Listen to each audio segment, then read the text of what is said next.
I want to get back to this idea that as women, we can do whatever we want and educate ourselves and become knowledgeable and wise about any topic. I wanted to start shifting that narrative, that 1980s Barbie where it was like the pull string. And one of the phrases was, math is hard. No, we're not going there anymore. We're way past that.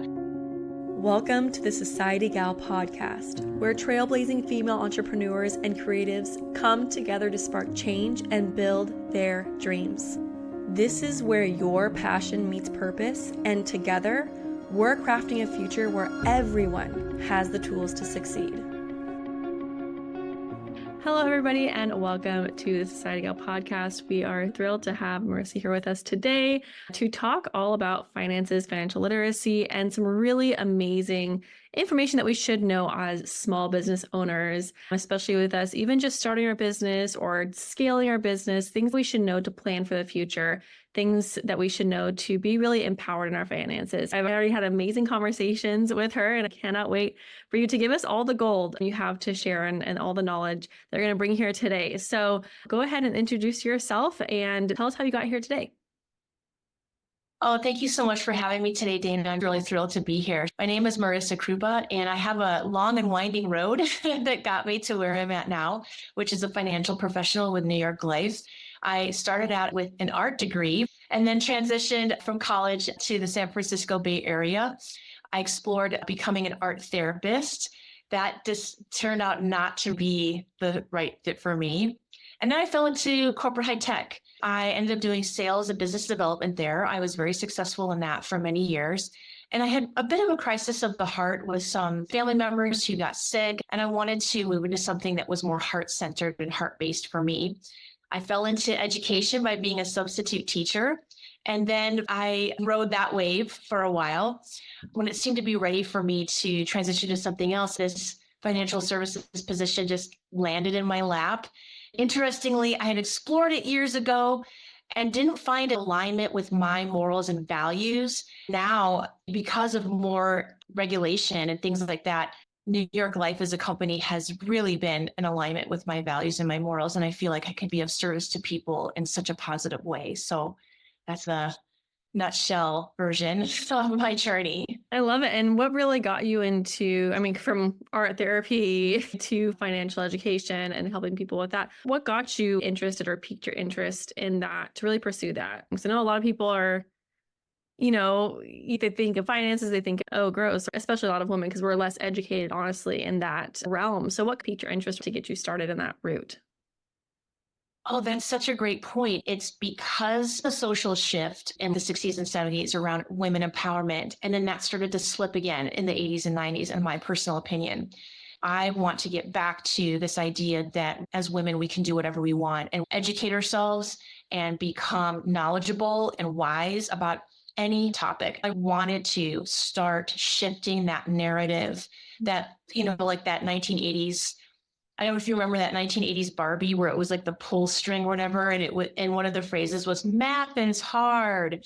No, we're not going there anymore. Like we're way past that. As life and society and the world has turned, I've really wanted to get back to the inspiration that my grandmothers and my mom gave me around, I can do whatever I want as a woman, as a female person. I saw a lot of women struggle. I had female friends that had challenges around finances and managing money. Consistently through my whole career, my focus has been on service. I want to be of service to others. I want to help and support others. That's what makes me feel good. It's what gets my juices flowing in the morning. And so this is just one more area where I have found that there's so much need for women to feel inspired, to feel motivated, to feel empowered, to feel like, yes, I can do this, not, oh, maybe one day, or, oh, I don't know, or, oh, what would my husband say? It's like, no, I can just do this. I can do this for my business. I can do this for myself. I can do this for my children. And hopefully hubby will be on board because we're doing it.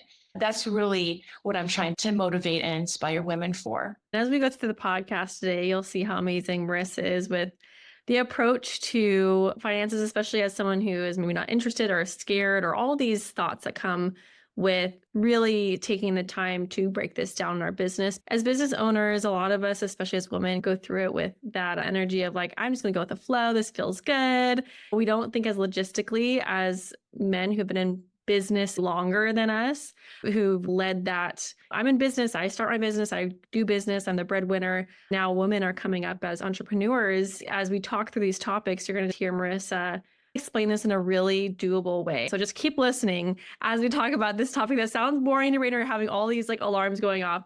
There's some really great approaches we're going to talk about real quick. Before we do that, what are some of the biggest challenges that you're seeing with your own clients that keep coming up that someone can recognize themselves before we talk about change and how to approach that fear or those challenges that come with finances?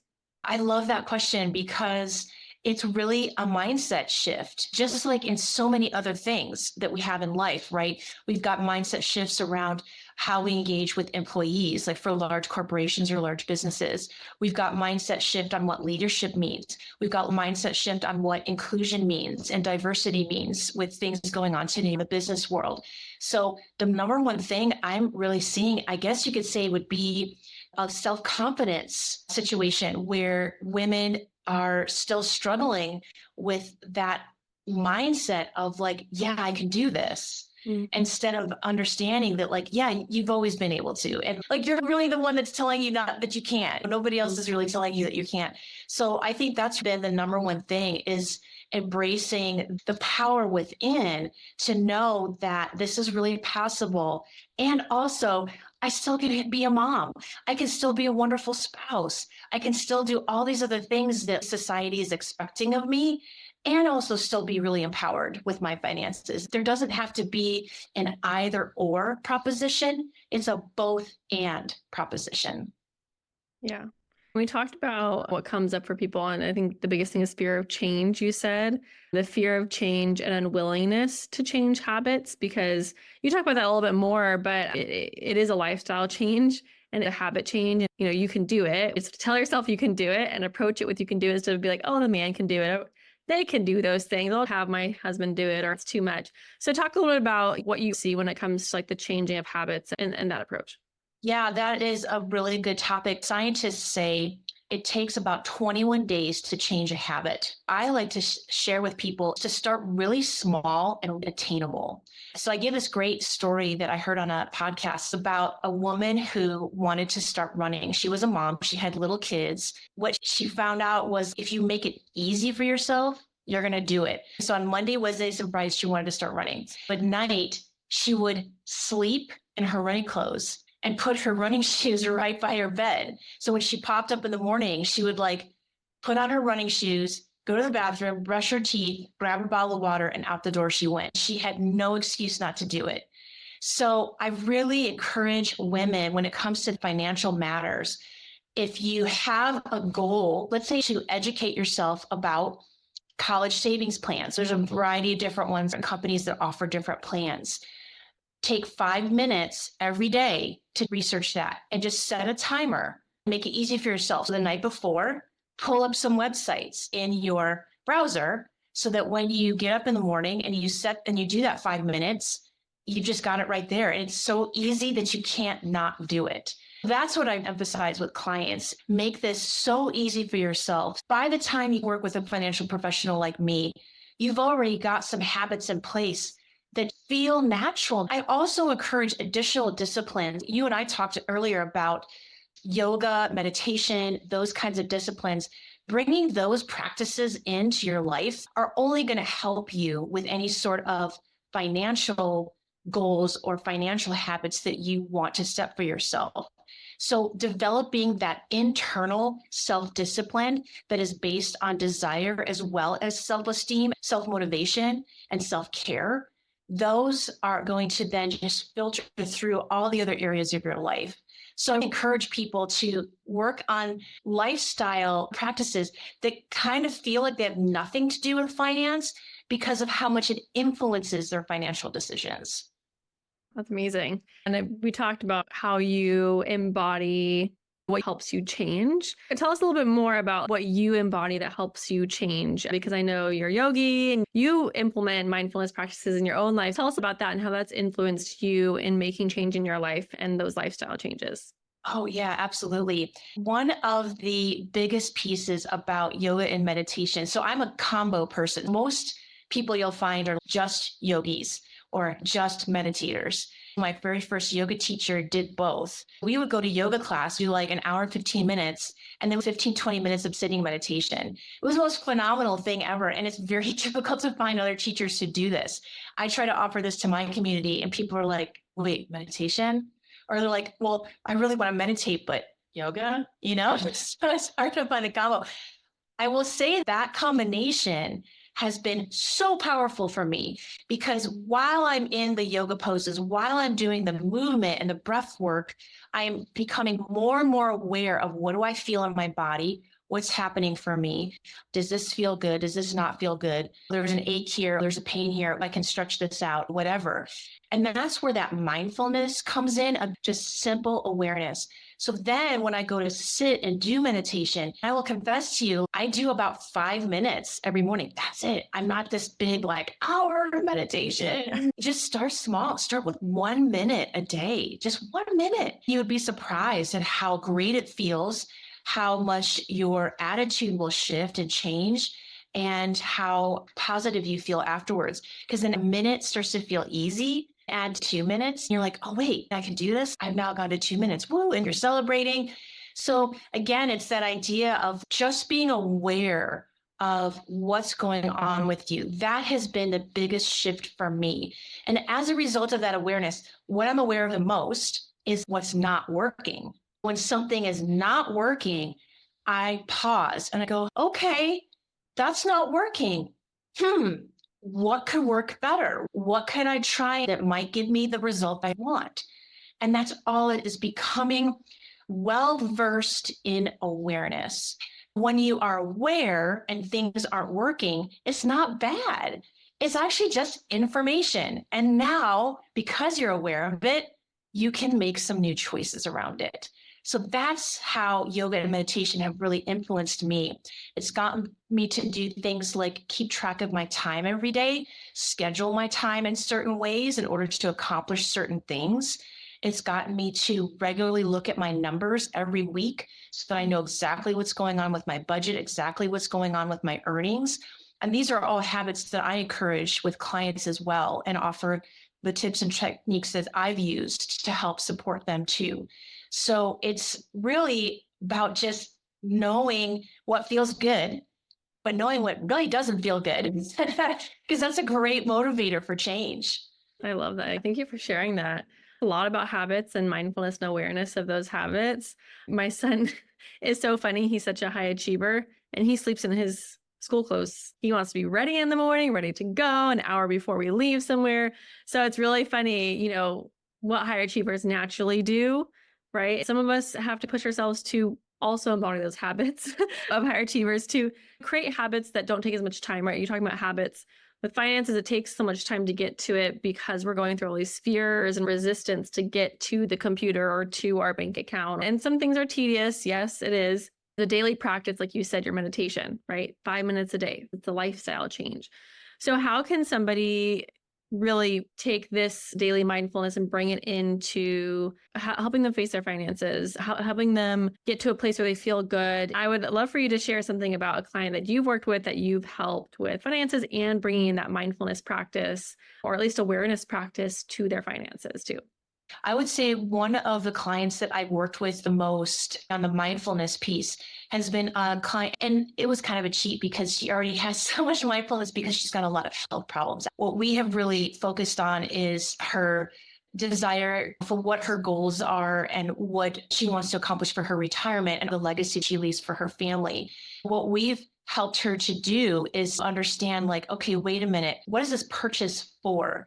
So what I helped her to do was develop categories of what her purchases go towards. She found her own way to start making a note of that. Now, she happens to use just a pencil and paper, and as she's going through her day and makes her purchases, She's got the 5 categories that we came up with, and she just puts that purchase in one of those categories and looks at it at the end of the day. When we've examined that together, we started to see trends of like, okay, wait a minute, what was this purchase for? This particular client is a smoker, and I have things about smoking because of health. I'm not going to judge. She said to me, my smoking helps me with this, this, this, and this, mentally, emotionally, all these different things. And I was like, whoa, I had never met anybody who was able to need smoking and going outside the house and being out in her backyard. It brought her so much joy, so much peace, all these different things. And I was like, wow, don't get rid of that. Health issues be darned. If that's a really important piece of your life, then keep doing it. And let's move it from this category to this other one that's actually more about self-care. And so we started to shift around what were her purchases about? What was her intention around those purchases? She started to recognize, okay, I'm getting more into balance and alignment with how I want to spend. By doing that, she has freed up money for her financial goals because she's become really aware and mindful of the joy or issues around her spending. I think that's the client that stands out the most to me around these types of habits and developing mindfulness around money. Starting with this easy process, it was easy for her, right? Like pencil and paper in her bag, just jot it down as she went to each store, and she started to build awareness. So I think that's also an example of how it doesn't have to be complicated. You don't have to have the fancy app. You don't have to have the fancy software.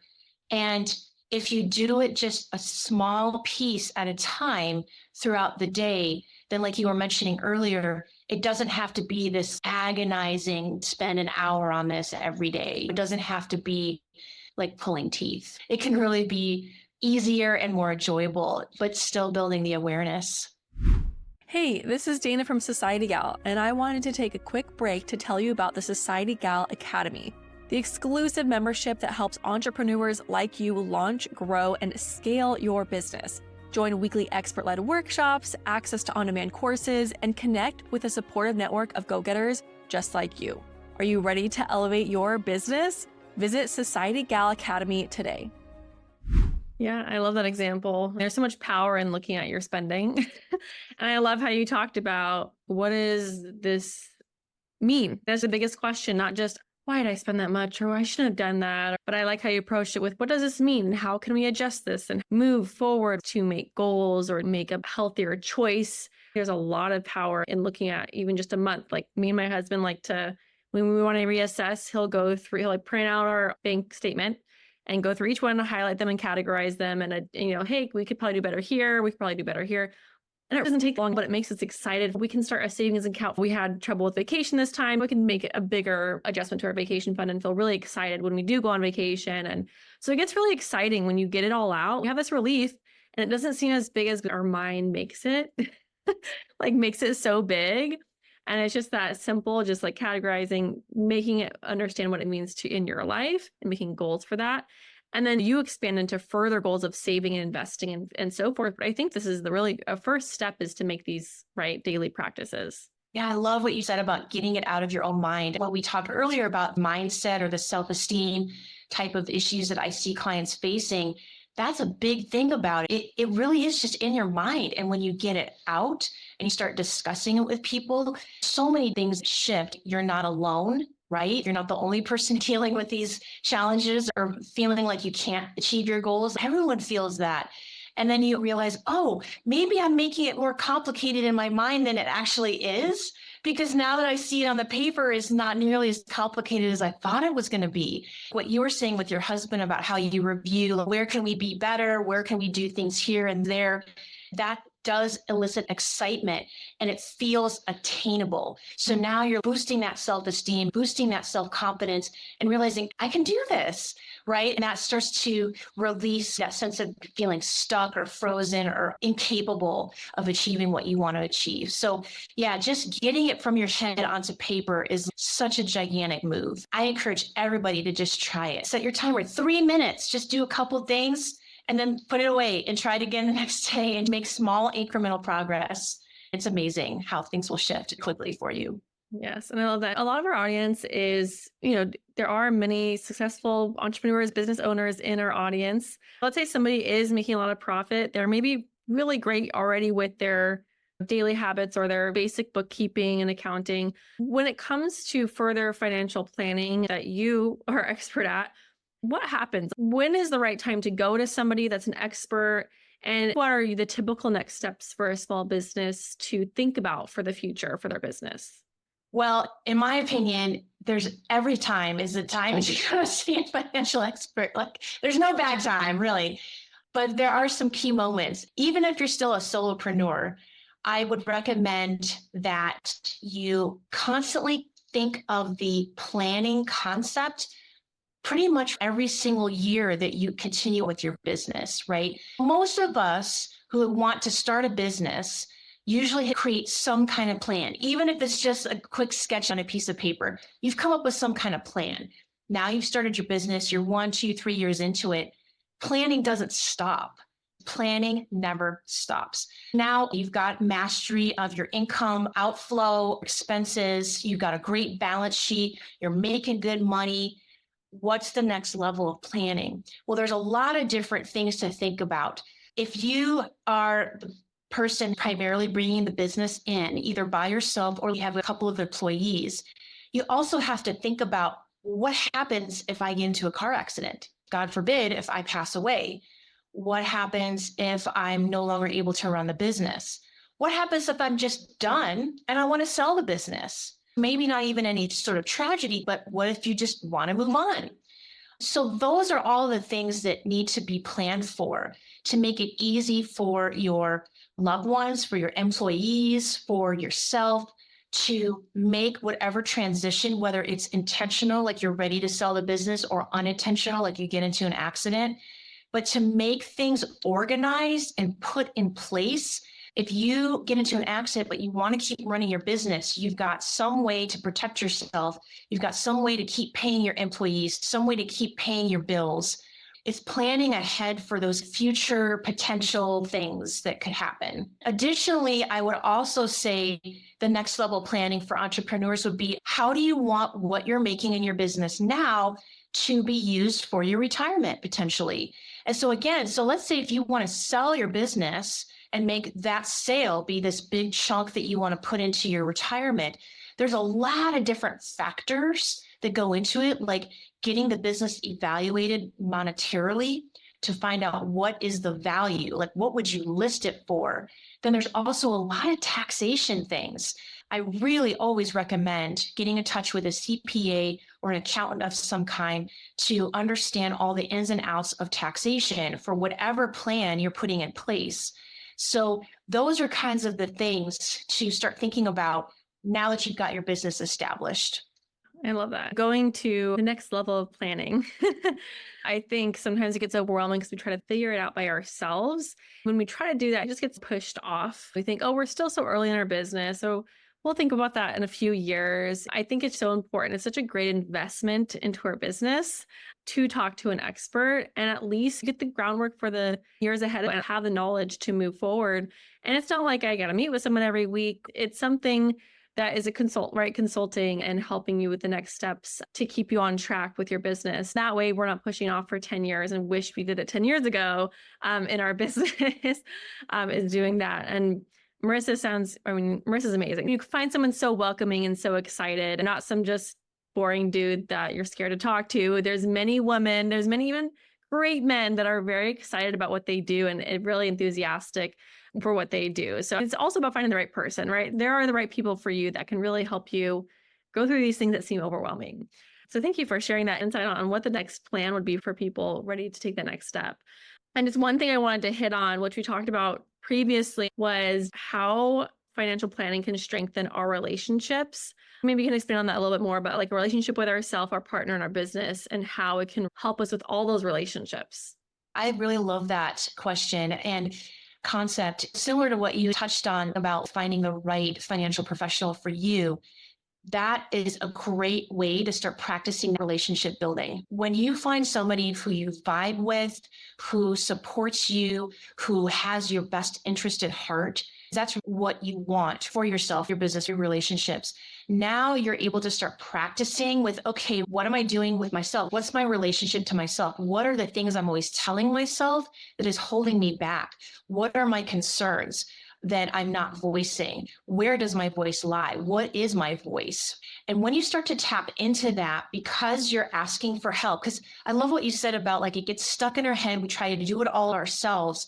There's nothing wrong with asking for help. And this is something that I really try to encourage women, because I think so much, we get so many tapes or social pressures that say, if you want to really be a badass woman, you got to do it all on your own. Yeah. And I just kind of want to call that out and say like BS to that. Actually, the stronger you are, the more you're willing to humble yourself to ask for help, right? To understand that I don't have every single strength as a CEO or as the owner of a company. I have certain strengths, but there are some areas where I'm a little bit weaker. So I'm going to get help in those areas. To me, that means you are really embracing true leadership. For example, I have a seminar that I offer to parents to teach them how to teach finances to their kids. When you start to kind of clean your own house and start doing what you need to do for your business, it becomes much easier to actually teach that to your daughters, teach that to your sons, and you become so much more confident and willing to broach these topics that seemed scary to you at first, but now they don't seem so scary anymore. So it's like you're better able to talk about these topics in a way that won't be scary to your kids either. So that's a huge relationship boost. When it comes to partners, spouses, anytime you're in a partnership with somebody, it's really important to understand that your voice matters. When you're starting to empower yourself around your finances for your business, or even just in any personal way or with your kids, if you're an employee someplace, then it starts to shift inside. Like, am I having these same empowered discussions with my spouse or partner like I am with my financial advisor or CPA? It starts to plant those seeds. If you model that professional relationship with your partner, it's amazing what can happen, because with partnership, there's love, romance, emotion. And actually, when you step back from that a little bit and get more objective and, honey, I really need to talk about this. This is where I'm coming from. Can we have a discussion and talk about brass tacks and not get into everything else? When you approach it from a more professional way, especially, and when I stereotype, especially dealing with men, because men are really analytical, then it removes that like fear on the side of the man of like, oh my gosh, my woman's coming to me. She wants to talk about these different things. What if she cries? What am I going to do? I don't want to upset her. There's a big reason why men don't want to talk about this stuff with their female partners. And even if we cry, it's going to be okay. So that if you meet your male partner halfway by taking some of that emotion out, and by doing that, you are preparing, working with professionals, preparing, doing research, so you don't have so much emotion and fear for yourself. There's the awareness, being aware of what do I feel? What am I experiencing? So that you can approach that person with calmness. Then you can start having really fantastic discussions about important matters around your family. That's how I see that influence. So it's like taking that one small step of working with a professional can have these ripple effects into all these other areas of relationships. Yeah, I love how you said a neutral approach, almost like a neutral approach to finances. And that's funny because sometimes when my husband and I talk about finances, we do it over email because we don't want to get emotions in it. But sometimes we'll just communicate over email because it's better for us to take the emotion out of it and just get to the situation. And that's just sometimes how we deal with it. And that's worked really well for us. It's not necessarily a unique experience to have a situation like that, but having a professional mediate and just look at it neutrally, this is how it is, this is how we can make goals and move forward, is really important. But I even loved what you said about the children. I never grew up with that same financial literacy in my household. Even though I'm not perfect with financial literacy, I'm still learning. My kids, I'm trying to help them set up a balance sheet and they get their chores, write down when they take out money. And we're just practicing that. Something I never had. I want them to start practicing with cash. Something goes in, something goes out. We have to save for stuff at 6, 7, and 8 years old. I'm just so proud that I get to do that I have the knowledge to do that and to help them just on these little steps to be familiar with money and being okay with it, not being afraid of it at all. So you're right. It enhances our relationship so much. I think we talked about this before, but something I learned is around 60% of divorces are because of finances. And it's just because it's such a huge strain on relationship, right? And so with everything, not just our partner, but with our family, with our business, we can really love doing what we're doing and be okay with the money part of it. Which is a whole other superpower to have behind our business, a whole other mindset power that we have to keep moving forward and to make really great decisions for ourselves and our business. So thank you for sharing all that. Is there anything else you want to share before we finish today? Because it's just so amazing. Thank you so much for being on. Oh, yeah, no, thank you. I mean, gosh, there's so many, I could pull out like 15 different topics and start sharing about them. This has been so amazing. First of all, I love that your husband and you often use email as a way to like emotionally distance all this stuff. I think that's so fantastic. And I'm going to suggest that to clients. But I also really encourage, especially when I'm working with women clients, to bring their partner in and for all three of us to sit down. When you're talking about having a neutral person, I'm just laying out the facts. Here's what I see. These are the numbers you gave me. Here's the recommendations. Here's the suggestions. This is where I think there are some gaps. This is how we can fill them, et cetera, et cetera. I don't want to burden my women clients to be the one to have to like educate or have that conversation with their partners. So I usually encourage them, bring them in. Let's get them on the docket. Bring your kids. I'll have toys. Like, I don't care. Everybody come so we can sit down and talk. Because, families are busy and there's always stuff going on. But I really try to encourage women to bring their partners in so that they don't have to do that heavy lifting. That's my job, right? And so again, that's asking for that support and that help.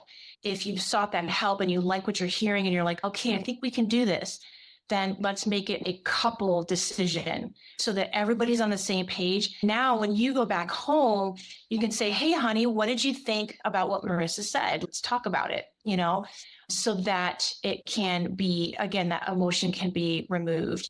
And then everything you talked about with your kids, that's exactly what I share with parents.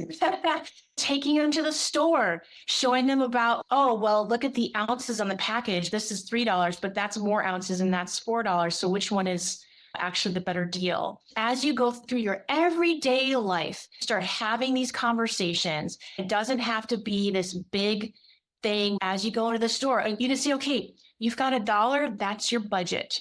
Mm-hmm. You can buy as many things as you want with $1. We talked about how much makes $1.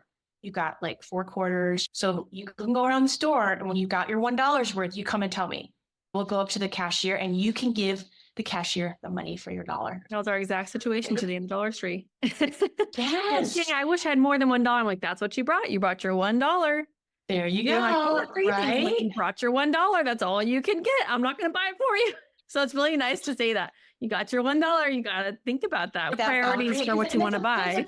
And it's that physical thing. They've got that $1 in their hand. Like, oh man, I wish this was $2. But like, this is reality. You got $1 in your hand. I always encourage clients, both with partners and with children, that it's not always going to be easy. These conversations are not always going to flow. Sometimes they're going to be a little challenging. Don't give up. That is the number one message I want folks to leave with. Don't give up.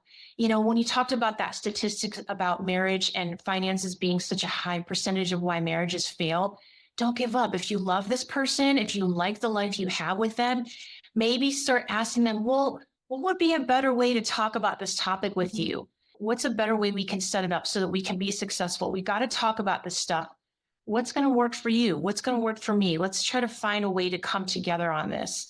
And just keep trying, keep experimenting. You know your partner better than I ever knew. So just keep trying and don't give up. And you will start to have the conversations you need to have so that you can make really positive choices for everyone involved in your family. Well, Marissa, thank you so much for coming on today. I really love your mindful approach to finances and integrating what you've learned into your knowledge about finances and helping everyone else with that, especially bring those knowledge for our small business owners on here, especially most of our audience is women as well. And so you shared an amazing, empowering message. So thank you so much for coming on. Thank you again for having me. It's been wonderful to talk with you today. Awesome. And you can find all the information about Marissa in the description of this podcast on YouTube, on all our podcast platforms. So make sure you connect with her.